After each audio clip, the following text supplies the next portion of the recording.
Hi friends, అందరికీ నమస్కారం. Welcome back to our channel. నేను మీ సుజాత. ఈరోజు ఉల్లగడ్డ టమాటా కర్రీ ఎలా చేయాలో చూద్దాం. మేము టమాటాలు బజ్జీ అంటాం దీన్ని. ఇది చాలా చాలా టేస్ట్గా ఉంటుంది. దీనికోసం టమాటాలు, ఉల్లగడ్డలు, పచ్చిమిర్చి, ఎర్రగడ్డలు తీసుకోవాలి. ఇప్పుడు వీడియోలో చూపించిన విధంగా టమాటాలను ఇలా కట్ చేసుకోవాలి. లోపలుండే గ్రీన్ అంతా తీసేసుకోవాలి.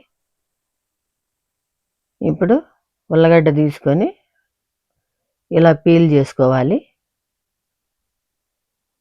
ఈ కర్రీ చాలా చాలా బాగుంటుంది. ఇది కట్ చేసుకున్న తర్వాత ఉల్లగడ్డలను నీళ్ళల్లో వేసి పెట్టుకోవాలి, లేకపోతే కలర్ తిరిగిపోతాయి. ఇప్పుడు టమాటాలన్నిటిని ఇలా కట్ చేసుకొని స్టవ్ వెలిగించుకొని పెనం పెట్టుకొని 2-3 స్పూన్లు ఆయిల్ వేసుకొని ఆవాలు వేసుకొని కరివేపాకు కూడా వేసుకొని చిటపటలాడాక కట్ చేసి పెట్టుకున్న పచ్చిమిర్చిని వేసుకోవాలి. ఈ పచ్చిమిర్చి వల్లనే చాలా చాలా టేస్ట్ వస్తుందండి కూర. మళ్ళీ కారం పొడి వేయనవసరం లేదు.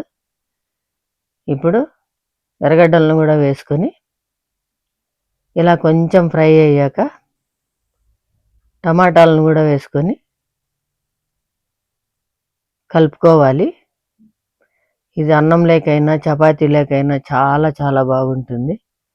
మీరు కూడా ట్రై చేయండి. చాలా ఈజీగా సింపుల్గా అయిపోతుంది. వంట రాని వాళ్ళైనా బ్యాచిలర్స్ అయినా చాలా ఈజీగా చేసుకోవచ్చు. ఇప్పుడు కొంచెం ఇలా ఫ్రై అయ్యాక ఉప్పు, 1/2 స్పూన్ పసుపు, 1 స్పూన్ ధనియాల పొడి, కారం సరిపోకపోతే కొంచెం కారం పొడి వేసుకోవాలి. ఇప్పుడు నీళ్లు పోసుకొని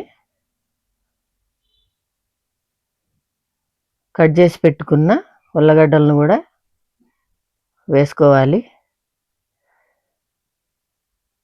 ఇది చాలా చాలా టేస్ట్గా ఉంటుంది. ఇప్పుడు ఇలా కలిపి పెట్టుకున్న తర్వాత కొంచెం సేపు ఉడికాక ఇప్పుడు తెల్లగడ్డలను తీసుకొని రోట్లో వేసుకొని కచ్చా పచ్చాగా దంచుకోవాలి. ఈ తెల్లగడ్డలు వేయడం వల్ల చాలా చాలా టేస్ట్గా ఉంటుంది కర్రీ.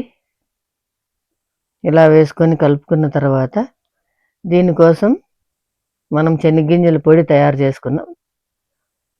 ఇప్పుడు పక్కన పెనం పెట్టుకొని శనగగింజలను కొంచెం వేయించుకొని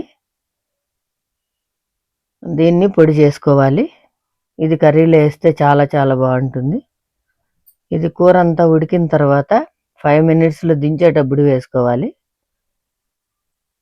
ఇలా పొట్టు తీసేసిన గింజలను మిక్సీ జార్లో వేసుకొని కొంచెం కచ్చా పచ్చాగా గ్రైండ్ చేసుకోవాలి.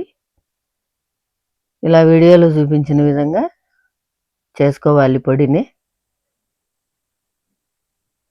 ఇప్పుడు ఈ పొడిని కర్రీలో చల్లుకోవాలి. ఇలా కలుపుకొని 5 మినిట్స్ ఉడికిన తర్వాత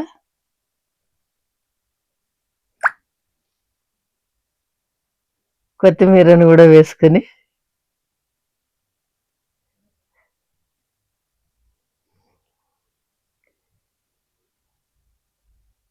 దించేసుకోవాలండి కూరను.